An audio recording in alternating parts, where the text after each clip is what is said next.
હા એટલે હું જાણી જોઈને એ લોકો કરે. યસ એટલે આ બહુ અજીબ જાતે જ રોજગાર બનાવ્યો કે એને આત્મનિર્ભર અડધું જ સમજ પડી આપણે. પેલું ડિજિટલ હપ્તા જેવું થઈ ગયું આ હા કે પ્રોટેક્શન જોઈએ છે તો રૂપિયા આપો બસ બિલકુલ બિલકુલ કોમન એવું तो तारे केવું તું ને તેરા બાપ यहाँ छोड़ के गया था कि तेरी माँ એવું એ રાજકોટ વાળાનો નંબર મળે તો કહેજો ને, ચિરા ઉપર જરા કોમેન્ટ છોડી જ મારે.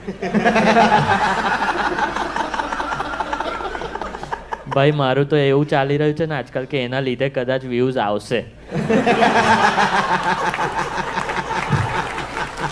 હા યાર, આજકાલ નેગેટિવ પબ્લિસિટી થી ઘણી વખત છે ને પોઝિટિવ પબ્લિસિટી થઈ જતી હોય હા છે. હા એવું છે તો એવું કશે પણ ક્યારે પણ થઈ શકે છે યાર. જેમ કે આ જીવતા જાગતા ઉદાહરણ જે ઇન્ટરનેટ પર ચાલી રહ્યા છે, દીપક કલાલ થી લઈને પુનીત સુપરસ્ટાર થી લઈને રાખી સાવંત થી લઈને, કે આજે જોઈએ કે પુનીત સુપરસ્ટાર ક્યાં કૂદ્યો છે, કઈ જગ્યાએ શું ખાધું છે, એ જોવા જાય લોકો.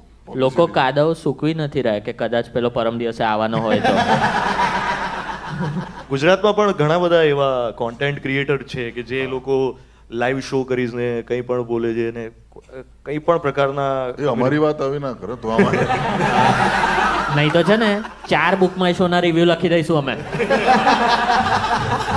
એ બી ફ્રી હાહાકારમાં જે પેલો સીન હતો જે ફાઇટ સીન છે તો એ ફાઇટ સીન ચાલુ ગાડીએ લિટરલી થયો તો એ કે સ્ટેજ હતું ને પછી ગ્રીન સ્ક્રીન પર સાચવ્યું?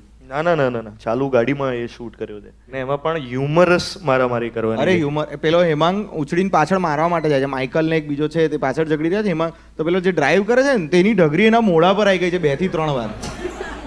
મેં કહું આ ચાલુમાં જો પાદ્યો વાદ્યો હશે ને તો બિચારો ઊંચકી નોસ છોડવાનું